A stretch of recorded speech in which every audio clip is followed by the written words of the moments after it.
McCormick, SHS freshman with your news for the week of June 7th, 2021. Welcome to the Red Storm Report. Do you need a job for the summer? If so, visit the guidance office to look at some opportunities. On June 9th, there will be a senior fun day. We are asking that no one parks in the senior parking lot that day so the lot can be open for activities. Thank you. There are still limited copies of the 2021 yearbook left for purchase. If interested, email Mr. Huntington or stop by room C107. Copies are also available to purchase in the main office. The yearbook is $70 and you can pay with cash or check. The Red Storm Report recently had a chance to chat with engineering teacher Mr. Curtis about the bridge building project his class has just completed. Let's take a look. Hello, my name is Kerry Curtis and I was asked to talk about the bridge building project for my engineering classes this year. So thanks for that. It was a 5-step process that we did. The first was to help the students understand a little bit more about bridges and buildings. So we had the library staff and Ms. Dupree, Mr. Ertman, and Ms. Murphy help the kids use research vehicles to figure out the different types of bridges, from span bridges to suspension bridges to beam bridges. After the research, I then gave the students specifications for building a bridge, and that would be a total certain length, certain height, certain mass. And then they had to pick the best bridge that would fit those specifications. The third thing was then to draw the bridge to scale, 1-to-1 scale, which after drawing it, they could basically take their balsam wood and cut it exactly to the size drawing that they had created. The fourth step then was to build the bridges, and that took about 2 or 3 weeks using balsa wood and a certain glue for the competition, which is a national competition. And then the final thing was to actually destroy the bridges by putting a dead load on the bottom of the bridge and seeing how much each bridge could hold. So this past semester, we just finished the bridge competition, and the bridge that held the most was 45 pounds on a bridge that only weighed 30 grams. And last semester, we had someone actually hold 90 pounds, which is about the size of an elementary school student on one of his bridges. So the kids learned to do research, they learned how to build, they learned how to draw, and at the end, they saw their failures when the load destroyed their bridges. Thank you. This is Rochette, SHS sophomore, with your weather report.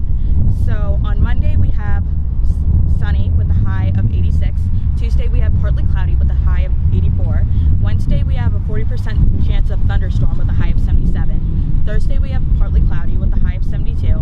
Friday, we have a partly cloudy with a high of 70. Saturday, we have partly cloudy with a high of 70. And Sunday, we have partly cloudy with a high of 70. And don't forget to stay stormy. Have you ever wanted to have bi-weekly tea with Her Majesty the Queen? Have you ever wanted to see Buckingham Palace out your dorm window each morn? Are you seeking a cutting-edge education in the world's newest and fastest-growing occupation? Then procure an application to the Cornelius Dickinson Royal Charter University of Underwater Basket Weaving today. Established in 1801 in the heart of London, we offer a specialised education centred around the graceful and dignified art of underwater basket weaving, aided by our state-of-the-art Olympic-sized pools and generous alumni support from such hallowed basket weaving legends as Jon Stewart and 4-time Olympic gold medalist Arvid Jorgensen. Hello, I'm Arvid Jorgensen, former Olympian and current professor of advanced basket weaving at the CDCRC UUBW, where I come from the glacial north of Ljungskog, Sweden. Basket weaving is seen as an art form, and I didn't think anyone else shared these values until I enrolled here. The school embodies the traditional sense of honor and grace that the sport carries, and I could not be more honored to instruct the basket weavers of the future, as I've been doing for 27 years. I'd encourage any hopeful to come visit and apply.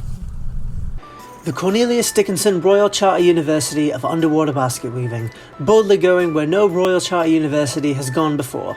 Apply today. Go to www.cdcrcuubw.ac.uk for more details.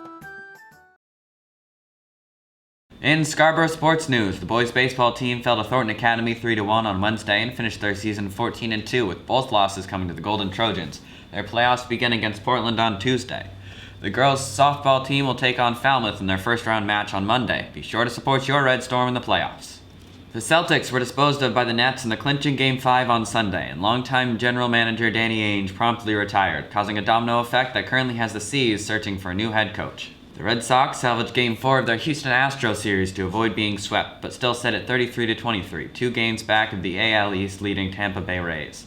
They take on the New York Yankees for 3 games starting Friday. The Boston Bruins took a 2-1 lead in their semifinal series over the New York Islanders in a 2-1 overtime win on Thursday. They seek to take a commanding 3-1 lead in Game 4 on Saturday. That's all for your sports news. Hi, I'm freshman Thomas Bayer with your theater news. A new play is set to open off-Broadway, which will ask the question, what happened if President Richard Nixon did not resign after Watergate?